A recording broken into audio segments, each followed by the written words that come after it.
Okay, sweet girl, you gotta move over. You gotta move over.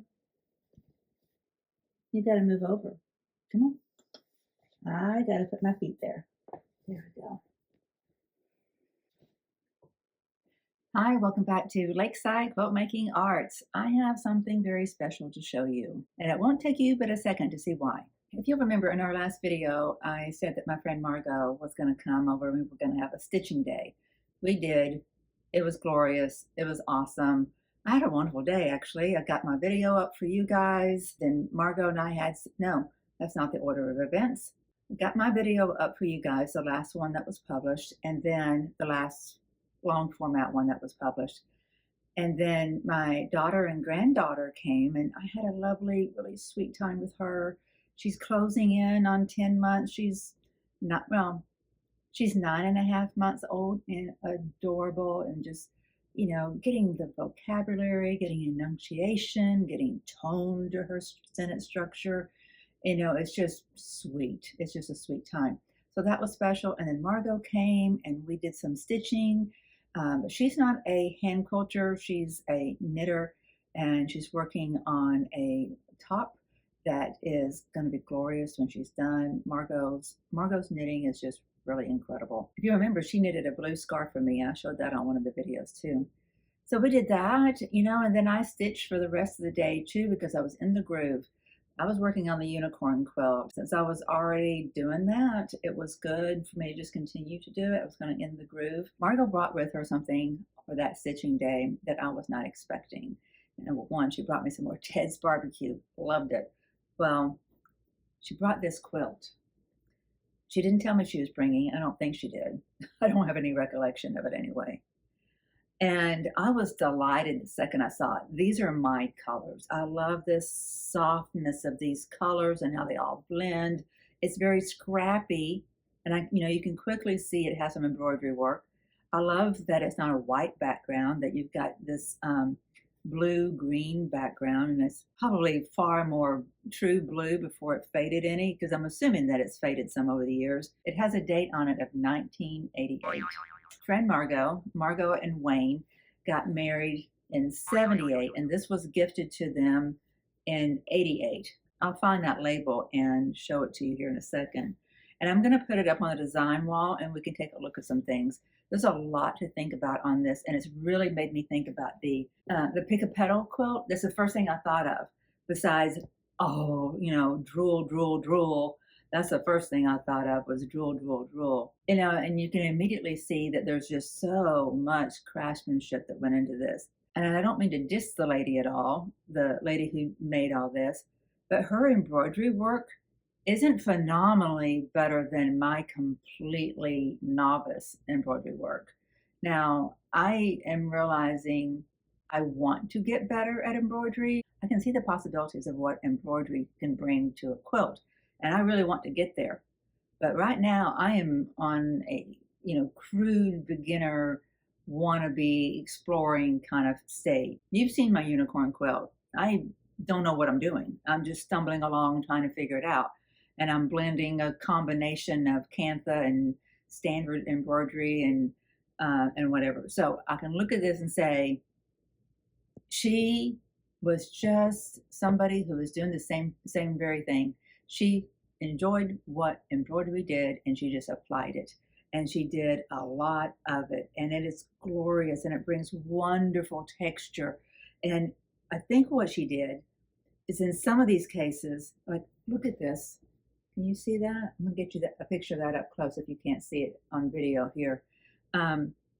Everything is raw edge. She did some fussy cutting, and then there's some raw edge. And I always wondered what you would get on a quilt if you did raw edge applique and hand stitched over it. Her satin stitches that she's doing over this raw edge applique, it's not even tight. It's not like sandwiched right together to make sure that none of that raw edge shows. No, not at all. There's places where the raw edge is still raw, and there's fraying, and it's glorious. It's beautiful.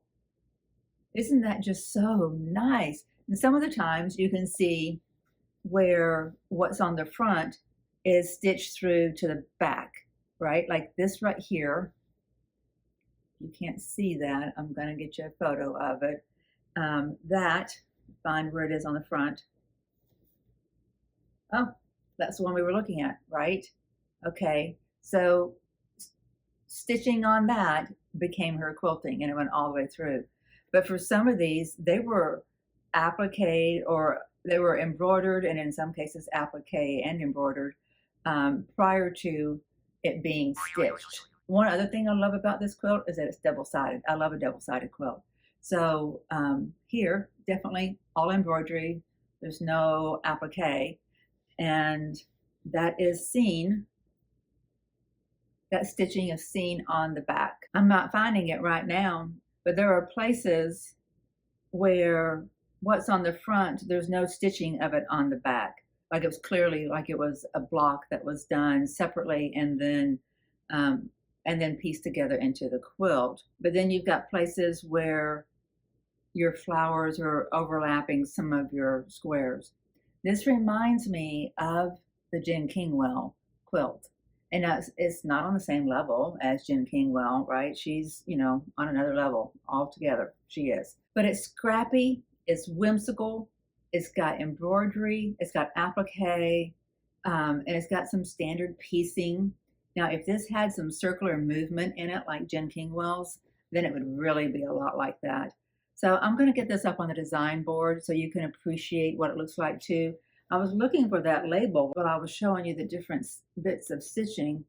It's on one of these corners. Oh, here it is. It looks like it says ESP-1982. I'm thinking those are the initials of the quilter.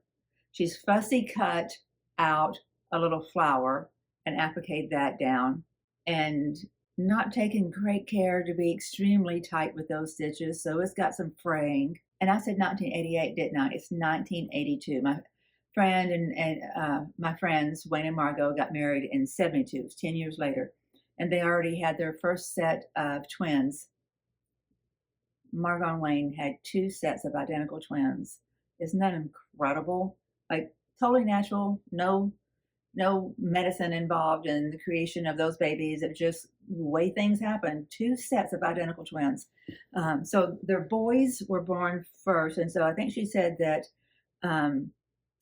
they were 3 years old, I think she said, whenever this was gifted to them, but they had been in Germany for a while. And that might have been why they didn't get it until they came back to the States. I don't know. She said she wasn't like extremely close to this aunt. It was an aunt from her stepfather's side, but it was a gift and a half. I don't know, maybe just because she had the twins, or maybe it's because she knew that my friend would appreciate it and take care of it because she enjoys this type of thing as well. I could see that going on. I could see that being a motivator. We just never know how important we are to other people, right? Like maybe she thought the world of Margot. I don't know. But as children, we don't always appreciate what a generation before us feels about us or thinks about us. It takes some years sometimes before we appreciate all those things. Oh my goodness, it's just lovely. And it makes me think so much about the PICK-A-PETAL. I hope that it might encourage any of you who are struggling too about your template work isn't just perfect on making the applique. You're dreading the embroidery because you're not a stitcher in that regard, and you don't know how good of a job you're going to do. Or maybe you don't even want to do the applique because you don't like applique. Whatever it is, there's workarounds. And I think if there's anything that Barbara's taught us in doing the videos where she's saying, well, what is it her saying? She wants to have the fastest method that gives her the results she wants. It's some variation of that. If that's not exactly her quote, it's some variation of that, saying essentially the same thing. So she's shown us different ways to make the same blocks, those 2 border blocks that goes around the quilt. And at first I wasn't loving that, right? Like I wanted to do exactly what Jen Kingwell was doing. But you guys have watched my last few videos will know I've been in kind of an awakening phase that I need to be true to my creativity and let the skills catch up with my creativity. Like I need to just embrace my creativity and flow with it. Like whenever I went back to doing the unicorn after my little hiatus from doing the YouTube for a week or so that I could work on that duplex and get that resolved. I'm looking at it over the camera. So if you see me looking off camera, I'm looking at the unicorn quilt because it's right behind the camera off to the side. Um, it was really good for me. It helped me to embrace imperfections. Yeah, it helped me to embrace imperfections, my imperfections, to deepen my vulnerability and the acceptance of my vulnerability with you guys, and show you how little I knew about embroidery, how rough it was looking. And I started to find that it was very liberating. I think I did a short too on a book that I have found. I found it through Nikki at Pen Cut Sew. She was talking about it. It's Nicholas Fall's Inspiring Improv. That's kind of the motivation I had behind doing. I don't know if you can see it here, but this is the Mars quilt off to my side. That I just wanted some freedom whenever I went to doing this quilt. I wanted to just explore. And that's why I did the crusts, the red crust around the Mars quilt. That's why I did it the way I did it. So I know that as I dive into that book, Inspiring Improv, I'm going to find some reinforcement of that belief that just following my creativity is the way to go, to not be so hung up on the details. I need the details of the techniques. I need them. I want them. But if I only focus on that, my creativity gets set on a shelf somewhere. And so I have to figure out a nice little blend, how to merge the two. And so sometimes I'll focus on the details of the techniques, and sometimes I'll focus on the creativity. And right now, my unicorn quilt is just a way for me to just explore. It's definitely become a tool for me where I can learn things. I am going to put this up for you guys to see, so don't worry, I'm not going to be too terribly long-winded here. I promised you guys an update, and I had hopes that it would be more of an update on what I would get done on the templates. But I had a rib come out of place. What day is this? This is Friday, and so I guess it was Wednesday afternoon. Actually, I felt it some Wednesday morning when I was playing with my granddaughter. Something didn't seem right. I was on the floor playing with her, and I was going to put her on my knees. I was on my back, and I was going to put her on my knees, and I didn't have strength in my hands, and my back felt weird. And then I had a pinched nerve from it all day Thursday. So I just didn't feel like standing up and doing any template work. So all I did, I went to physical therapy, and he helped me big time.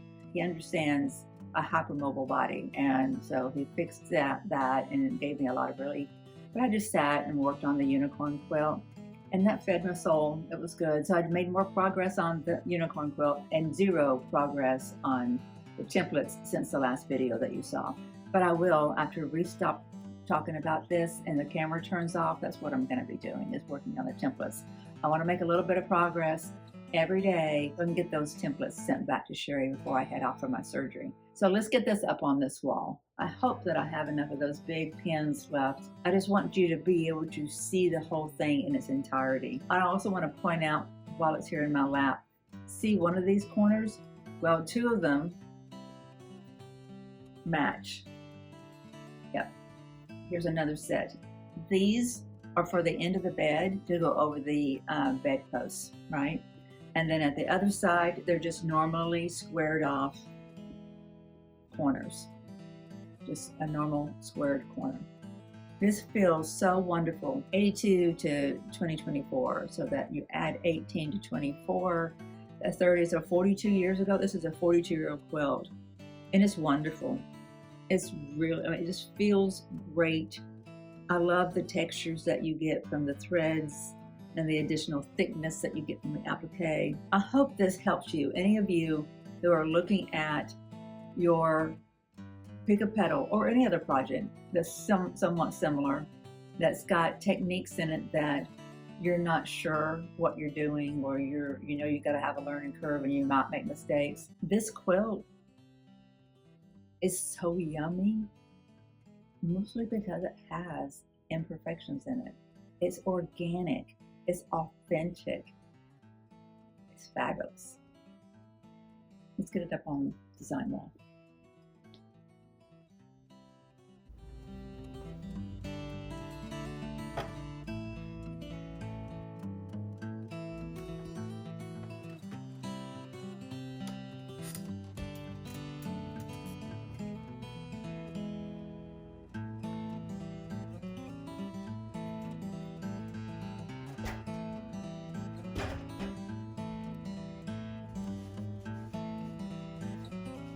Down here are the corners that I said were like made to go over bedposts. That's a creative thing. I think I've seen some of those in my past.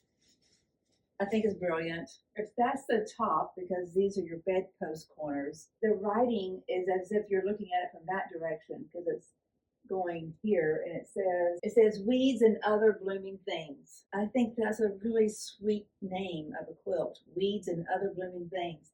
That's what all this is. So clearly it's about 4 patches, and she's put in a sashing that's this floral all the way around except for in the middle, and this a 9-patch medallion in the middle. Then she's got that same color as a double border on the outside. So this is a nice way to do a border. So you can add a solid, then more of what you've got on the inside, and then another, I guess it's her binding. That is her binding, and it's super big binding, right? So that's about 2.5 inches right there. Yeah, about 2.5 inches. Then she's got all this lovely embroidery inside of her sashing, but it's not just there. It's all also inside the floral sashing. It's just so nice. Okay, I'm going to turn it over so we can see what's on the back side. So I don't know if it's showing up on camera any, but if you have any pin cushions that are similar to this, they're very attractive to dogs, evidently. I'm having to keep an eye on Ruby so that she doesn't get them. Last thing you want is one of your puppies to take a needle into their throat. So we've got the same kind of medallion that we had on the other side. Seems like it was treated a little differently, was it? No, it's the same. So you've got your 9-patch, 1, 2, 3, 4, 5, 6, 7, 8, 9 patch. So just seconds after I told you guys to be careful of your pin cushions because they look like a dog toy, I took a phone call, and little Miss Curious here picked up one of those while I had my back turned and just had a field day. I came back to her and was so worried well, actually, she brought the pin cushion to me. And I thought, oh, good, she's not done anything to it. No, she had already emptied it of its pins. She had picked them out one at a time and had put them across the floor. And she's fine. There's no evidence that she is hurting. She's playful. But she just took one, set it aside, took one, set it aside, then she brought me the pin cushion. Those are never going to be accessible to her ever again. That was a pretty scary moment when I saw that the pin cushion was emptied of its pins. Okay, I've got to talk to the people. Would you like to help me? Oh, yes, I know. I'm glad you're okay too, baby. Say hi and bye to the people. Thanks for looking at the quilt. What was it called? Weeds and Wild Things, Blooming, something. I'll take a look at the name. I think it's a beautiful quilt, and I love the name. I just can't recall it at the moment. So this Weeds and Other Blooming Things. This Weeds. Oh, baby, good girl. So this quilt, as beautiful as it is, as yummy as it is, it has to go back to Margot. So I'll get it back to her next week. But I just wanted to show it to you guys. I'm grateful that she let me borrow it because it has really inspired me that I can't really do my PICK-A-PETAL quilt wrong. I am a beginner and I don't have to. Honey, you're squirming. You gotta get down. Oh, get down. Okay, stay down. Stay down. I really can't do it wrong. You know, it's not a show quilt because I'm a beginner. There's no way it could be any kind of show quilt. It is a quilt that I will learn a lot on, and just like, you know, the unicorn quilt and the Motovlog heads and the Mars quilt that was behind this and the piece and quilt sampler one that I'm working on. They're all teaching me things, and I'm here for it. I'm absolutely here for it. I'm enjoying myself, and I'm enjoying being creative, and allowing myself to be imperfect is the best way that I can allow myself to be creative. This helps to support that. Seeing this and all of its yumminess, all of its organicness, all of its errors and all of its oversights and all of its mistakes and how well it's worn, it makes me feel good about doing that pick-a-petal, regardless of how imperfect it is. And that's a good thing too. When my daughter saw it this last time that she was here, she asked me what size it was going to be, and I could not recall, but we kind of guesstimated from the size of the blocks that are up there. And she said, "Well, that's not going to fit a twin bed because this is for her first daughter, her first child, and the 9.5 month old." And she said, "Well, Mom, it needs to fit her twin bed, or it just won't get used." She's in a place in her life where she's making sure she doesn't own things she can't use or can't store without, really piling things up somewhere. And I respect that fully. I've tried to really minimize the amount of things that I have myself. And since I'm getting into quilt making, really thrown myself into this hobby, I've added clutter to this house, but I really haven't added a lot of other stuff. Like it's not like it's filtering over into a lot of the house in general. Something big I want to add to this house though. I have kind of made the emotional commitment and I've made the logical commitment, and now I'm trying to find the financial commitment to buy something. I don't know how it's going to happen. It's going to take a lot of God to make this happen, but I want to get a long arm. Pretty sure that I would thoroughly enjoy that, and I can use it to make money. And then the things I do on it, I can show you guys too. I wouldn't become just a long arm channel. I still want to be a channel about supporting the new quilter and motivating and encouraging you to pursue your your talents and finding your talents and honing in on the ones that really speak to you and that kind of thing. But my journey, hopefully over time, is going to take me down a lot of roads. And one of those is going to be long arm quilting. I've committed myself to figuring that out. Don't know if it'll take weeks, months, or years, but as soon as I can figure out how to pay for one, I'm going to get one. I've got a bonus room above the garage that's just reserved for when any of the kids are here. And it's large because it goes over a 2-car garage. Plenty of room for me to put a long arm machine up there. I can partition off a section of it so that when the kids are up there, I can say, this is a no zone, y'all don't go over here. Or if any of them have interest, because most of them, except for the new ones that are coming along, most of them are at the age you can say this part's off limits. The ones that have interest, like Asher, I can take them over there and show them how it works. Maybe they want to do it too. So you just never know how it's going to work out. I don't know how the money's going to work out to get one, but somehow it's going to happen. I'm driven to do that now. I talked to Sherry Spivey, the lady who's done my long arm quilting, when I went to get threads yesterday at Patches and Stitches, and because she has her business right next door. And it was encouraging that, yes, there was enough business out there that I could jump in and get business and not take business from her. And she's a resource. She's been doing it 30 years, and she would teach me what to do. So now I just got to figure out the money. Oh, it's always something to spend money on. But this is why I drive a 15-year-old car. You know what? I'm happy to drive my 15-year-old car. As long as it will go, I am thrilled to drive my 15-year-old car so that I can, get the surgeries that I haven't needed, and all the travel that's required for that, but also dream about getting a long arm and doing this business here on YouTube and doing the long arm as part of that business too. So stay here for the journey. I appreciate what all you guys have done to support my journey. Sharing the videos, that's fantastic. That's like the ultimate kind of compliment.